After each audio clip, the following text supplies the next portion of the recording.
नमस्कार, आप सभी का दोबारा मेरे चैनल अनकेनियन 15 पर स्वागत है। और जैसे कि आपने पिछली वीडियो में मैंने बच्चों को बताया कि आपको क्या है ना, आपका दिमाग में आपकी क्या एक सेल्फ ऑब्जर्वेशन होना चाहिए जिससे आप कोचिंग कर सके। अभी अगला क्वेश्चन आता है कि आपको कोचिंग सेंटर कैसे चूज करना चाहिए। हालांकि मैं खुद कोचिंग सेंटर का ओनर हूं, तो मैं अपने इंस्टीट्यूट की बात नहीं करूंगा जनरली, क्योंकि और सब बच्चे मेरे इंस्टीट्यूट पढ़ने आ भी नहीं सकते।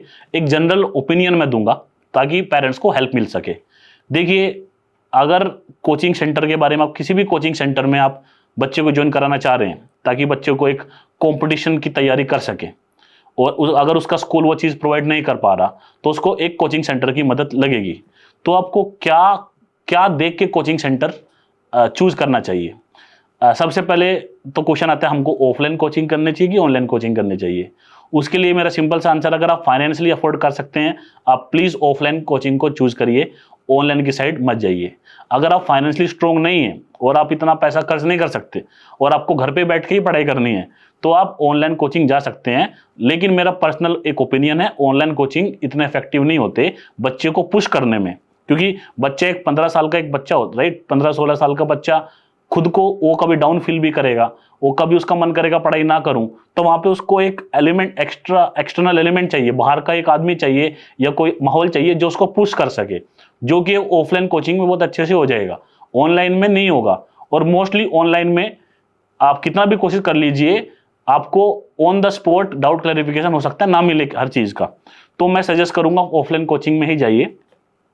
फिर आपको इतना सारा ऑप्शन है आजकल, राइट, हर गली में कोचिंग खुल गया है, तो क्या क्या फैक्टर्स होना चाहिए कोचिंग को चूज करने में। तो मेरे साइड से 5-6 पॉइंट्स हैं जो आप अगर दिमाग में रखेंगे तो आई थिंक मेरे को आपको एक क्लैरिटी मिल जाएगी कोचिंग में, किस कोचिंग में ज्वाइन करना चाहिए। सबसे पहला जो मेरा पॉइंट है वो है ट्रांसपेरेंसी। आप इस कोचिंग के वेबसाइट पे जाइए, वहाँ पे देखिए कि क्या उनका रिजल्ट क्लियरली मेंशन्ड है, कि उनका लास्ट जो फाइनेंशियल ईयर है, पुराने जितने सालों में उन्होंने क्या क्या अचीव किया है। दूसरा, आप जिस जगह कोचिंग कर रहे हैं आपको उसका रिजल्ट पता होना चाहिए।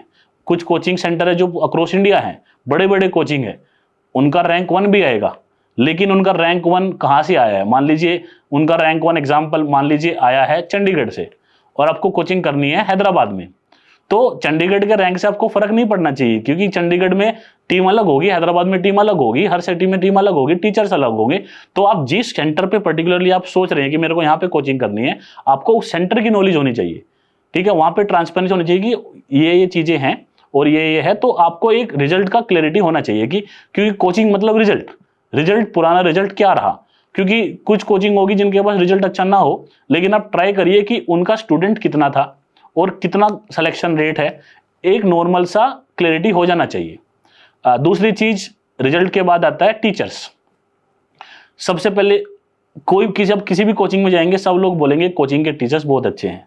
तो जो एक मेरा नॉर्मली एज अ फाउंडर मेरे एक जो सुझाव है वह, आप वहाँ की कोचिंग के पुराने बच्चों से बात करिए। अगर आप बात कर पा रहे हैं ओल्ड स्टूडेंट से बिना किसी कनेक्शन के, क्योंकि अगर आप किसी कोचिंग के सामने पूछेंगे तो हो सकता है वो दबाव में अच्छा बोल दे, या उनको टीचर ने मार दिया तो हो सकता है वो उनके बदला लेने में बुरा बोल दे। एक फ्री माहौल में बच्चे से पूछिए, 5-6 बच्चों से, कि कोचिंग में टीचर्स कैसे हैं, आपको कैसा एटमोसफियर मिलता है। क्योंकि कोचिंग का जो एक सबसे इंपॉर्टेंट रोल है कि टीचर क्लास में किस माहौल से पढ़ाते हैं। मान लीजिए कोई टीचर बहुत अच्छा पढ़ा रहे हैं लेकिन बच्चों को डर है उनसे डाउट पूछने में, तो आई डोंट थिंक वो सभी बच्चों को हेल्प होगा। तो अंदर क्लास में माहौल कैसा होता है, एक स्ट्रेस फ्री, हम बिना डर के अपने टीचर से बात कर पा रहे कि नहीं, उसका पता होना चाहिए। क्योंकि लेकिन वो भी है कि इतना भी खुला नहीं होना चाहिए कि बच्चे पढ़ ही नहीं रहे हैं। एक कंट्रोल एटमोसफेयर जिसमें स्ट्रेस फ्री माहौल हो और बच्चे खुद को पुश कर सके। तो आई थिंक ऐसा एक कोचिंग का माहौल हो, वो आपको पता चल जाएगा जब आप एक पुराने बच्चे से पूछेंगे। तो आप उस बच्चे से पूछिए जो उस कोचिंग से अच्छी आईटी में गया है, मान लीजिए, क्योंकि कोचिंग में हर तरह का बच्चा होता है। अगर आपके पास टाइम है, क्योंकि आपके बच्चे के फ्यूचर का सवाल है, आप प्लीज टाइम निकालिए।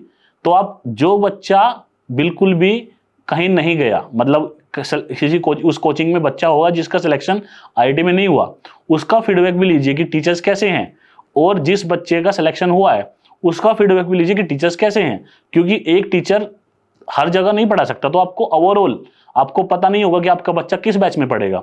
तो एटलीस्ट एक ओवरऑल टीचर्स का फीडबैक आपको मिल जाएगा। रिजल्ट हो गया पहला फैक्टर, दूसरा फैक्टर हो गया teaching academy, right, teaching faculty कैसे हैं। उसके बाद जो मुझे लगता है तीसरा, स्टडी मटेरियल टीचर का उनका कैसा है, कि स्टडी मटेरियल कोचिंग का कैसा है, वो भी एक बहुत इंपॉर्टेंट रोल प्ले करता है। लेकिन आजकल मुझे लगता है मोस्टली जो एक अच्छा एक इंस्टीट्यूट है, उन सब का स्टडी मटेरियल मोस्टली ठीक ठाक होता है आजकल। लेकिन फिर भी आप कोशिश करिए कि उसका स्टडी मटेरियल देख पाएं। अगर आप बिल्कुल इस फील्ड से नहीं है तो अपने साथ किसी ऐसे एक जानकार को ले जाइए जो एटलीस्ट एक रफ आइडिया ले ले कि अच्छा ये मटेरियल ऐसे है, इसमें हर तरह के क्वेश्चंस कवर्ड है कि नहीं है। सिर्फ आईआईटी भी नहीं होना चाहिए और सिर्फ बोर्ड लेवल भी नहीं होना चाहिए, एक सीक्वेंस होना चाहिए बोर्ड लेवल से लेके जेई एडवांस लेवल तक का। अगर वैसा मटेरियल होगा तो आई थिंक वो हेल्प करेगा। उसके बाद जो मुझे लगता है वो नेक्स्ट फैक्टर है कि वहां पे बच्चा किस माहौल में पढ़ रहा है, उसका पीयर ग्रुप कैसा है। क्योंकि मान लीजिए अगर कोचिंग में बच्चे पढ़ने वाले नहीं हैं, टीचर बहुत अच्छे हैं, मुझे नहीं लगता उससे कुछ फायदा होगा। तो उस कोचिंग में माहौल कैसा है, बच्चे उनका एडमिशन लेने का तरीका क्या है। मान लीजिए अगर वो बोल रहे हैं सब आ जाओ कोचिंग में एडमिशन ले लो, मुझे जो लगता है वो चीज़ सही नहीं है। क्योंकि उसमें अगर सब बच्चों एडमिशन मिल रहा है तो अब बच्चों को नहीं पता कि बच्चा माहौल, बच्चे का एटीट्यूड कैसा है, किस बच्चों के साथ बैठ के मैं पढ़ाई करूंगा। तो अगर एक प्रॉपर एक सिलेक्शन का प्रोसेस है तो उसमें क्या है, उनको आपको पता चल जाएगा कि अच्छा मेरा बच्चा इस बैच में है, इस बैच में आपको वो जो कोचिंग का मैनेजमेंट आपको एक आइडिया दे देंगे, सर इस बैच में ऐसे बच्चे हैं। क्योंकि अगर डायरेक्टली एडमिशन हो रहा है किसी भी कोचिंग में, हालांकि डायरेक्ट एडमिशन भी कोई गलत बात नहीं है मेरे, लेकिन उससे बच्चों का माहौल, बच्चों का एटीट्यूड पता नहीं चलेगा किसी को भी। तो क्योंकि सब पेरेंट्स चाहते हैं कि उनका बच्चा एक टॉप बैच में पढ़े, लेकिन बच्चे की कैपेबिलिटी क्या है, बच्चे का एटीट्यूड क्या है, बच्चे की आदत कैसी है, उससे भी डिपेंड करेगा। तो आपका बच्चा किन बच्चों के बीच में बैठा है, उसको डिस्टर्ब तो नहीं कर रहे हैं, उसको दूसरे किसी डिस्ट्रैक्शन कहीं और दूसरा किसी काम में तो नहीं उलझा रहे हैं। तो वो एक, क्योंकि बच्चों का एक नाजुक सा एज है, उसमें वो डिस्ट्रैक्ट बहुत जल्दी हो जाते हैं। तो एक पीयर ग्रुप, अच्छा पीयर ग्रुप होना बहुत इंपॉर्टेंट है।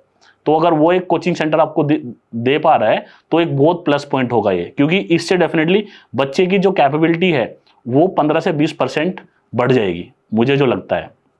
उसके बाद नेक्स्ट एक बच्चों में डाउट आता है कि हम लोकल कोचिंग में एडमिशन ले कि एक ऑल इंडिया लेवल कोचिंग में एडमिशन ले। वो भी बच्चों में एक नॉर्मल से एक डाउट रहता है, पेरेंट्स को भी रहता है।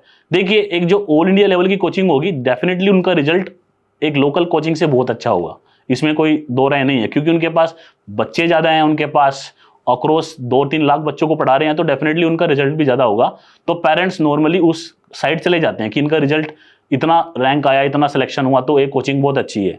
हालांकि ये बात कुछ हद तक सही भी हो सकती है, लेकिन अगर आप लोकल कोचिंग और एक ऑल इंडिया लेवल कोचिंग में कंपेरिजन करेंगे तो सबसे पहले आपको लोकल कोचिंग का स्टार्ट किसने किया, उसका इंटेंशन कैसा है। क्योंकि जो एक मेरा पर्सनल ओपिनियन है, अगर किसी ने लोकल एज ए टीचर, अगर किसी टीचर ने अपना लोकल कोचिंग स्टार्ट किया है तो वो डेफिनेटली ज़्यादा मेहनत करेगा खुद को साबित करने में एक ऑल इंडिया लेवल कोचिंग के मुकाबले।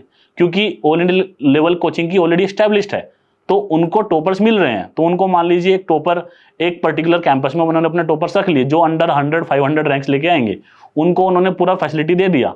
बाकी बच्चों का क्या वो बाकी बच्चों को भी उस लेवल का टीचर दे पा रहे हैं। तो लगभग एक लोकल कोचिंग में इतने बच्चे नहीं होंगे, तो वहाँ पे हो सकता है वो मेहनत ज़्यादा करे कि अगर मैं इनको अच्छे से पढ़ाऊंगा तो ये बाहर आगे जाके बोलेंगे कि टीचर बहुत अच्छे हैं।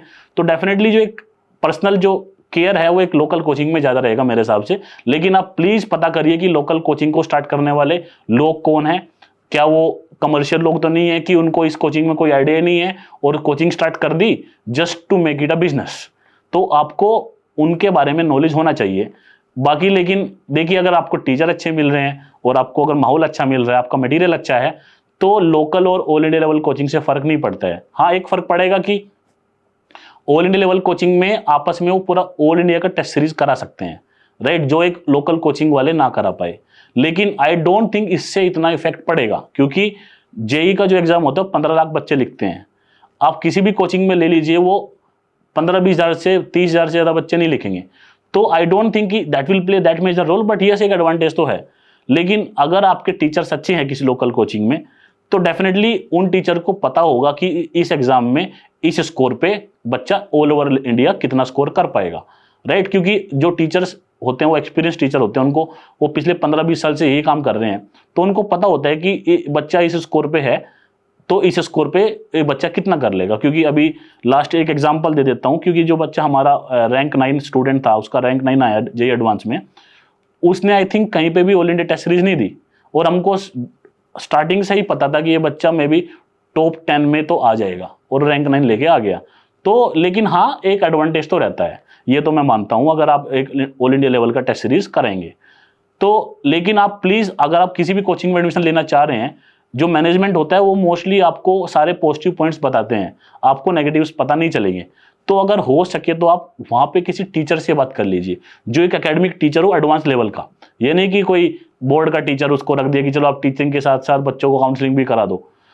जो टीचर एडवांस लेवल के बच्चों को पढ़ाता है, अगर आपको हो सके तो कोचिंग में, तो आप डेफिनेटली एडवांस लेवल की जो टीचर वहां पे पढ़ा रहे हैं उनसे अगर आप बात करेंगे, वो आपको एक रियल पिक्चर देंगे और वो आपको समझेंगे। क्योंकि मोस्टली टीचर झूठ कम बोलते हैं relatively, rather than a marketing person. एक जो टीचर है वो झूठ कम बोलेगा और आपको हेल्प करेगा। आप अपना ऑनेस्टली आप अपना फीडबैक उनके सामने रखिए, वो भी अपने साइड से एक अच्छा ओपिनियन देंगे किसी मार्केटिंग पर्सन के बजाय। कोई कोचिंग अगर आपके घर पे एजेंट भेज रही है या आपको मतलब जबरदस्ती फोन कर रहे हैं 15-20 बार के एडमिशन लीजिए, तो उनके ट्रैप में ट्राई करें ना फंसे, क्योंकि उनको एडमिशन की जरूरत है और वो आपको बार बार फोन कर रहे हैं। अगर वो कोचिंग अच्छी होगी तो मोस्टली लोग वहां पे खुद जाएंगे, कोचिंग आपके घर नहीं आएगी। लेकिन उन पे एकदम मान लीजिए आप, लेकिन उस पर आंख मीच के भरोसा मत करिएगा। कोई कोचिंग अगर ऐसा कर रहे हैं तो आप खुद वहां पे जाइए और पता करिए कि क्या क्या सिस्टम है, और डेफिनेटली किसी एकेडमिक सपोर्ट टीम से बात करिए, डेफिनेटली आपको एक आइडिया लगेगा। सो आई थिंक मैंने आपको मोस्ट ऑफ द पॉइंट जो मुझे लगता है कोचिंग चूज करने में क्या है वो मैंने बता दिए हैं। Definitely as I am also a founder of a coaching, मैंने मेरी खुद की कोचिंग है और मॉडल्स के नाम से। जो लोग यहाँ पे पढ़ना चाहते हैं definitely they are most welcome. लेकिन जस्ट फॉर द इन्फॉर्मेशन, ज़्यादा डिटेल आपको अगर है तो आप कमेंट कर सकते हैं, आपको फ़ोन नंबर मैं लिख दूंगा। लेकिन मोस्टली यहाँ पे हम लोगों का कोचिंग हैदराबाद में है। यहाँ पे एक साउथ इंडियन सिस्टम है हॉस्टल का। अगर आप बाहर से आप हॉस्टल में रहना चाह रहे हैं तो मोस्टली आपको साउथ इंडियन मील्स मिलेंगे खाने को। अगर आप उसको अफोर्ड कर सकते हैं, उसको सॉरी नॉट अफोर्ड, उसको अगर आप ओके हैं वो सब खाने के लिए, आप एक मॉडल्स को ऑप्शन भी कंसिडर कर सकते हैं। बाकी मैं इतना अपने इंस्टीट्यूट के बारे में यहाँ पे प्रेज नहीं करूंगा, इट लुक्स लाइक लगेगा कि एक मार्केटिंग वीडियो है। एक एज ए टीचर मेरा एक आपसे बस सुझाव था कि आप ताकि एक अच्छा कोचिंग चूज कर सके, प्लीज आप डर के कोचिंग मत जाइए कि ये हमको बताएगा, इनको बुरा लग जाएगा। क्योंकि अगर आप 2 साल आपके बच्चे, और वो 2 साल में बच्चा कैसा पढ़ाई करेगा उससे उसका फ्यूचर डिसाइड होगा, और डेफिनेटली आप उससे उसका नहीं आपका फ्यूचर भी डिसाइड होगा जब आप बूढ़े हो जाएंगे। तो आप जो भी आपके डाउट आप कोचिंग में जाके पूछिए, आप बिल्कुल चुपचाप मत रहिए। आप एक ना दौड़ में जाके कि इसने 10 लोगों ने वहां पे एडमिशन ले लिया मैं भी ले लेता हूं, वैसा मत करिए। आप प्लीज उनसे डाउट पूछिए, अपने आपके जो भी डाउट है, और आपको अगर आंसर मिल रहे हैं, आपको आप संतुष्ट हैं, तो डेफिनेटली वहां पे एडमिशन ले लीजिए। आपका अगर कुछ और भी डाउट है तो प्लीज आप कमेंट लिखिए, मैं बिल्कुल कोशिश करूंगा को रिप्लाई कर पाऊं। चलिए यहाँ पे वीडियो खत्म करते हैं। थैंक यू, जय हिंद।